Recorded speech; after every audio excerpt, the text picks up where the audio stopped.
萨拉马雷古莫拉杜拉，观众朋友们，大家好，欢迎收看我们这一期的懒人新闻。等的人不多啊，这个新闻可能是关心的人不多，或者是现在老马的观众少了啊，不管是哪种情况，人少了，实际上有时候是一件好事情啊，你不会被大众所绑架，你有你独立的观点和独立的看法。看到有很多人都在讲三中全会这件事情，一些人认为呢，三中全会这件事情，事实上明确的在告诉世界，习近平没招了啊。他们的观点呢是，习近平呢毫无招数啊，那么也不知道该如何开这场会，甚至有一些人说呢，说这一次三中全会内部出现了很大的这个不同意见，说政治局以及元老们呢问住习近平。中国经济怎么办？把习近平为难的不行。那么这种说话的人，或者是这样去理解这件事情的人，那么当然这是他自己的权利。每个人的大脑理解一个相同的事物，最后的结果都会不同。老马也告诉大家，这根本不是习近平没有办法，也根本不是习近平遭到了质问，也没有元老去指着鼻子问习近平：“你把中国经济搞成什么样子了？”更没有政治局的委员和中央委员去发难习近平，说我们下一步该怎么办？没有，心里边有没有不好说，因为人人都有自己的表面的一套和外在的一套。中国共产党的官员们呢，更是如此，一个一个都像是演戏的人，任何时候都不会说出真心话，这是一个现实，这也是我们每个人都知道的情况。所以呢，内心怎么想，真不知道。但是表达出来、说出来的人一个都没有。那么老马要说一说，为什么三中全会难产？各种各样的市面上的解释，我认为他们都忘记了一个最核心的要点，这是习近平时代，这是习近平独裁和展示自己高于一切的时代。为什么要有三中全会？为什么三中全会要定经济的方向？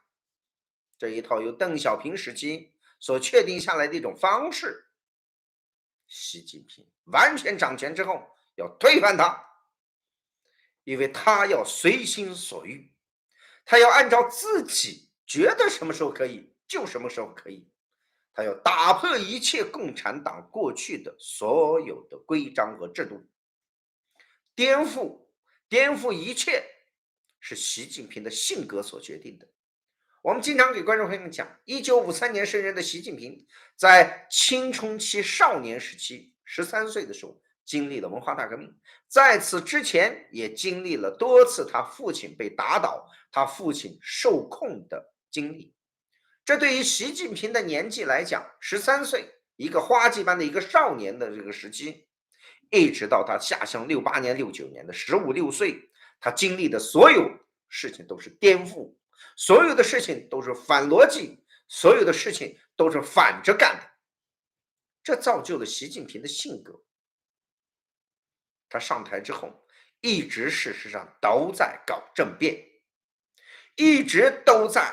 以推翻共产党过去的领导人所制定的规则而为自己的主持方向。习近平也在改革，改的所有的东西，那就是任何过去的前领导人所设定的规矩都要打破，无论是在人事上、经济上、外交上、内政上，因为他实际上本质上是一个精神病患者，是一个心智从小就被歪曲和扭曲的人。这样的人今天正在统治着中国，这样的人怎么可能会我们大家所看到的要制定所谓的二十大三中全会呢？大家不要以为这个会不会开，而是习近平要向所有人展示我的时代一切都要我说了算，这是所谓的难产的核心原因。那么又有人不同了，说既然习近平你说他什么都反前领导人，特别是反邓小平的这一套，那么为什么他又要南巡呢？他又要提高所谓的经济呢？其实这一点都不矛盾，其间的逻辑呢是严丝合缝的。大家且听我慢慢讲。习近平即将要访问上海，事实上呢，昨天晚上根据老马所得到的情况，昨天也就是说27日的北京时间晚上下午的时候，他已经搭乘飞机前往了上海。到达上海之后，既与上海的一些官员见了面，而且呢，与自己的几位老友也见了面。有人说你咋知道这个情况？实际上很简单，非常简单的事情啊。有很多的记者朋友的时候，你就自然而然会知道。当然，中国的记者他不敢告诉我啊，有些记者他是有这个能力来告诉我的。那么到达上海这一次的核心的目的，就是要重新发挥所谓的长三角，这事实上是在否定自己。因为习近平上台之后，要推动的是什么呢？要推动的是各个地方四处开花，不仅仅是珠三角和长三角为发展龙头，而且要让更多的地方都进入到经济发展的轨道当中来。特别是他自己所推出来的，我们知道啊，白洋淀，那这个所谓的新区雄安新区项目，以及在全中国各地开启的所谓的经济特区，批复的各式各样的经济发展区，实际上这些所有的项目全部都垮台了。那么习近平在这个时刻意识到，只有重新提振长三角以及珠三角的经济，才有可能把中国经济能够重新杀出一条血路，重走这样一个所谓的南雄路。一些人给他的命名是习近平正在走邓小平的南雄路，试图通过南雄的这样的方式来重新唤起中国经济。老马要告诉大家的是，绝无这种能耐。为什么没有这种能耐呢？因为我们来看，在邓小平的时期，正是由美国的比尔·克林顿上台之后那么大幅度的来推动全球化的时代，大幅的来重新分配全球的经济分工体系的时代。习近平邓小平在1992年推出来的南雄，事实上是一份投名状，来去向美国的比尔·克林顿政府明确的告知，我们将加入你冷战之后的全球经济体系当中去。不仅仅是在经济上有当时的这种国际局势和当时的这种风向特别好，而在政治上，邓小平更是做出来了史无前例的几个举动。其中有一条，今天早上我和侃侃的时候和傅志斌先生就讲到了，那就是对外援助。在邓小平1992年修改了中国的对外援助，可以说把所有全世界的各个革命队伍的经济支持全部都取消了，全部都 pass 掉了结束了对他们的经济支持。这也使世界不再处于一个战乱状态，或者说缩小了战乱的规模。中国不再去插手在背后给美英等等这些国家使坏插绊子。当然，美国和英国等等这些西方老牌的这些国家也不再针对中国的统治而去戳刀子。这就是双方1992年达成的共识。与此同时，中国在战略上有两个重大的投名状，我也多次讲过。一个呢，就是北朝鲜。当时中国是绝不承认南朝鲜的存在，以及不会承认今天的以色列的存在，那么也不与这两个国家建交。1992年，邓小平的南雄就是奠定了承认南韩和承认以色列，向美国彻底的跪下，在国际政治上完全配合和服从美国。而今天习近平的时代是什么时代呢？是一个全球的理想主义全球化正在快速萎缩的状态。拜登正在已经打造成功了一个民主国家共同体、民主国家经济共同体、民主国家全球化的一个新体系，将世界的各种工业、各种生产物资和经济分工重新进行了规划。中国属于第三、第四梯队，而中国自己老龄化的问题、城市化的问题，以及国家独裁统治和经济完全被国家安全所受控的这种局面之下，中国难以再像过去那样，既在知识产权方面，又在科学技术进步方面，都难以自力更生，都难以自我有新的突破的这种状况之下，中国的经济只能是在全球经济体系当中成为一个装饰，成为一个陪跑的人员，而不可能再是全球经济的引领者。而习近平要推动所谓的长三角的经济的发展，也只能是以扩大内需为主，外需已经停滞，不仅仅是美国的打压，更是因为中国劳动力成本的上升，以及中国的税务、中国政府的财政的困境等等，都会导致这种出口产品的成本不断上升，竞争力已经极度的匮乏，国内的各式各样的债务的暴雷，民众的不安全感都在淋漓尽致的展现过程当中。所以在这种局面之下，让习近平的所谓的难雄能像邓小平难雄一像，既在外在的局势方面是不成立的，内在也不成立。当然有人问，习近平这么宠，他不知道吗？当然他有些知道，有些不知道。但是老马可以告诉大家的是，习近平一定知道。为什么我说是一定知道呢？因为习近平在很长的一段时间里，都在没有讲到几个中国经济过去的模式。什么模式呢？两头向外，大出大进，不再讲，加工贸易等等这些不再提。而习近平一直提的是什么呢？提的是所谓的科技强国，提的什么扩大内需。所以从这两点上，习近平是明白的。所以他既然是明白的，他这次去上海，难道仅仅只是为了重振经济吗？我认为他在为他的反叛思维在做准备。反叛是习近平少年时期所奠定的，他要反一切。所以未来所谓的三中全会定经济，还是一中全会、二中全会，还是四中全会定经济，习近平都要改。在习近平同时利用这样的方式在检测着全中国，检测着他领导下的中国政府，检测着他领导下的中国共产党是否对他的任何改变有任何的疑义。他知道你们心中不满，但是你敢不敢说出来？你敢不敢站出来？这是习近平所重视的点。因此我要给我的观众朋友们讲，习近平这一次去上海不是为了经济，哪怕他自己声称为了经济，都不是经济。为什么呢？为了什么呢？我给大家说出几个可能。第一个可能，习近平就是在继续做好着战争的准备。第二种可能，那就是习近平认为，在中国的政治上，从他控制了这个国家之后，那么上海帮在第20大的这样结束之后，彻底的被基本逐出中国的政治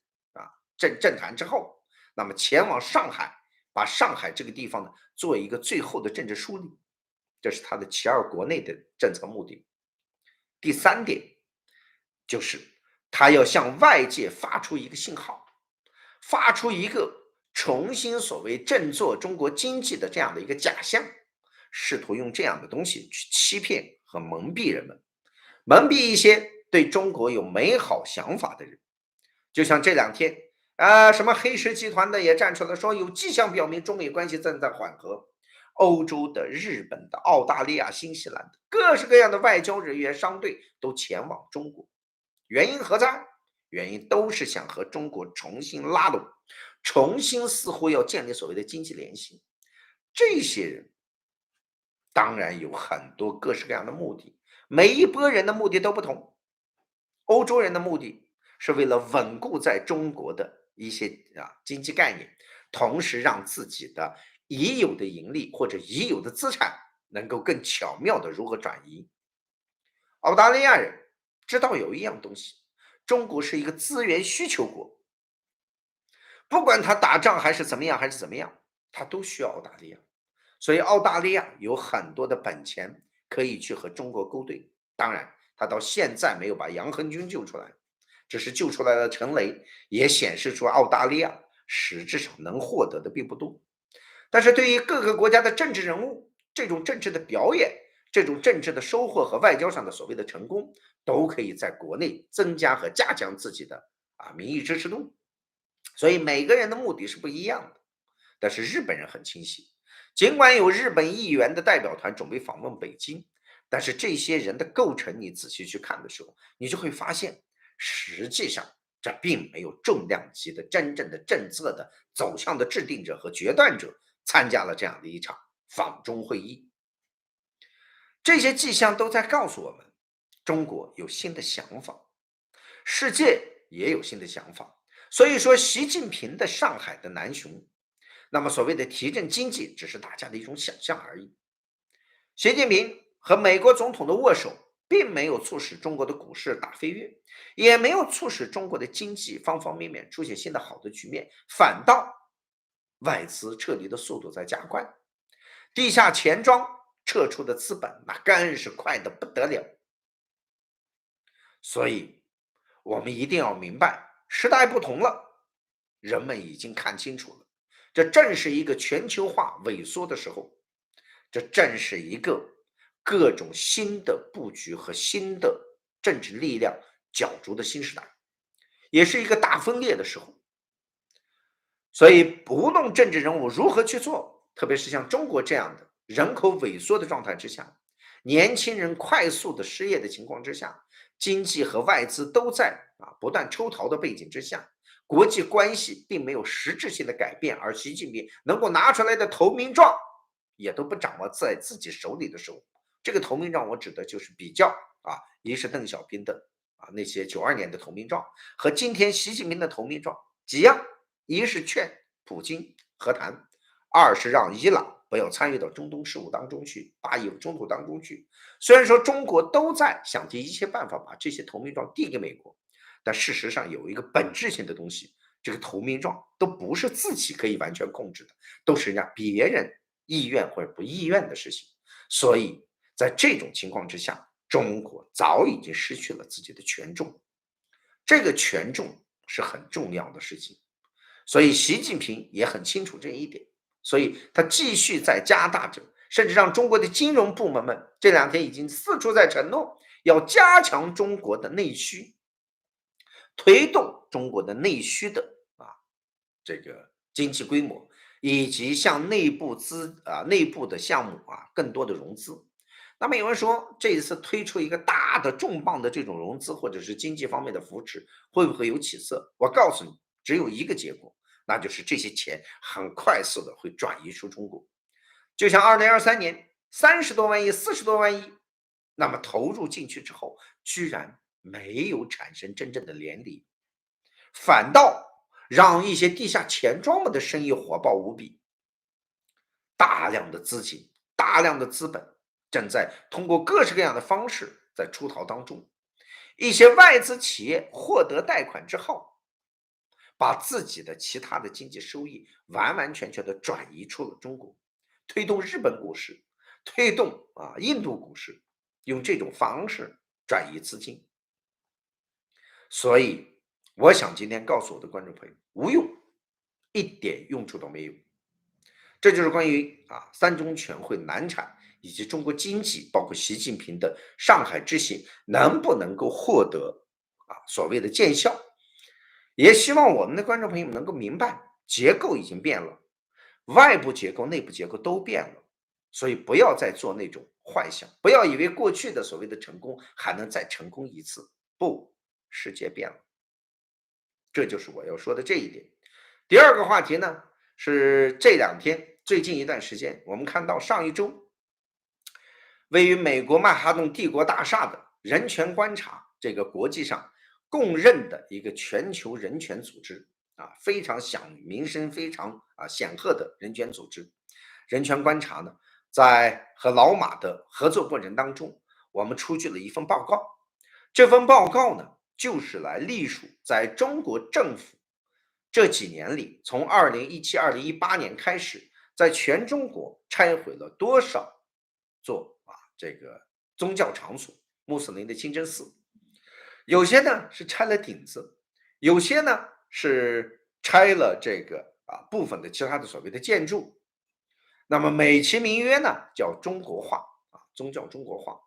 但是根据我们已知的这些数据和情况，那么根据核对之后发现，简直是触目惊心。在维吾尔人的家园，绝大多数的清真寺被彻底的摧毁。根据我们目前得到的数据，2/3以上的维吾尔人的宗教场所被彻底的铲除，年轻人不准前往，人们也不能够再与清真寺有任何的关联，甚至人不敢去，因为你去，识别的监视镜头就会识别你，就会问你，就会找你，就会把你抓进这个集中营当中去。所以人们在恐惧当中无人敢碰，正在荒废的速度更是触目惊心。而对于回族，很多人不了解，那么事实上也是采取了相同的措施。根据我们报告当中和人权观察的报告当中所展现的，大约基本上是5从3。什么叫5从3呢？5个里边从3个，这还是好的地方。那么在这样的一个报告出台之后，与此同时，全世界的媒体，不管是 BBC 还是美联社，还是我们知道的所有的全球的重要的媒体，都进行了报道。那么今天更是 FT， 也就是我们大家知道的英国隆冬的《金融时报》，在与老马长达半年时间的这种合作的状况之下，那么推出了他们自己的报告。这份报告之内容之详实之具体，那么可以说得到的信息是甚至超过了我们知道人权观察所公布的数据。是什么呢？就是大约有80%的清真寺遭到了改变，遭到了各种各样的重建或不叫重建，就拆除以及彻底的摧毁。无论是云南沙甸，还是在宁夏的石嘴山，或者是吴冲，或者是甘肃的广河，还是在河南，还是在东北，没有人地方可以幸免，全面的铲除化。那么有人说，哎，我们家乡的怎么好像还在？那你家乡有几个特点？第一个特点是，你家乡这个清真寺的建筑本身是中式的；第二，你家乡本身已经在这个清真寺里没有教育机构，而你清真寺的主管也是党的人，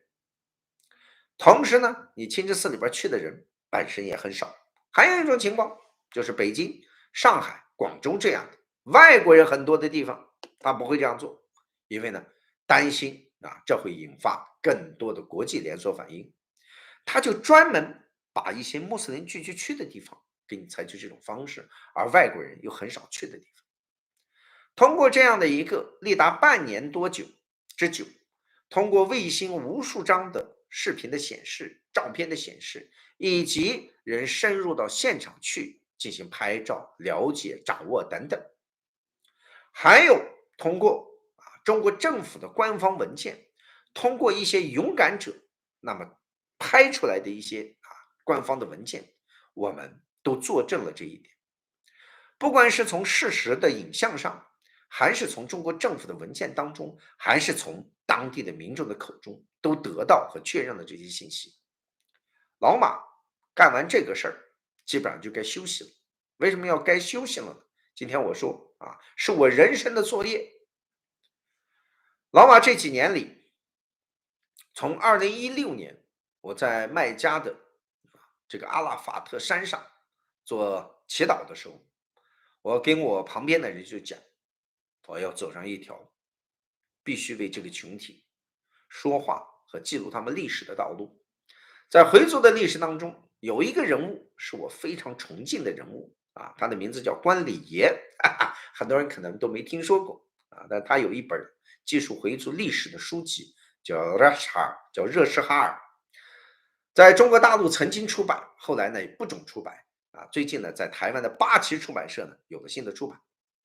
那么他呢就是当年利用波斯文和阿拉伯语以及一些特殊的一些方式，那么记述了在那个时期19世纪中国回族人的历史。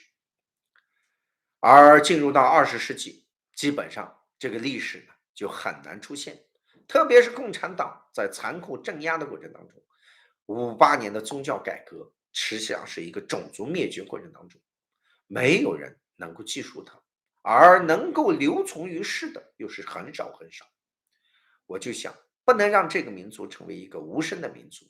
必须让他的事情让世界知道。我有这个责任，我有这个义务，让人类记述住曾经有这么一群人。我知道，在中国共产党的统治之下，他们的人生、他们的生活、他们的信仰、他们的文化，正在每日以可见的速度在被摧毁当中。但是我相信，信仰不会那么轻而易举被拿走，真正的坚韧者会永远坚韧下去，真正的真理不会被抹杀。可是普通的民众，一些并不了解自己历史，也并不了解自己信仰的一些人，他们可能会慢慢的变成共产党所希望的那样。只是我要记述这一段历史，所以之后我也不知道我还能做点什么，但是我已经完成了我自己当年的举议。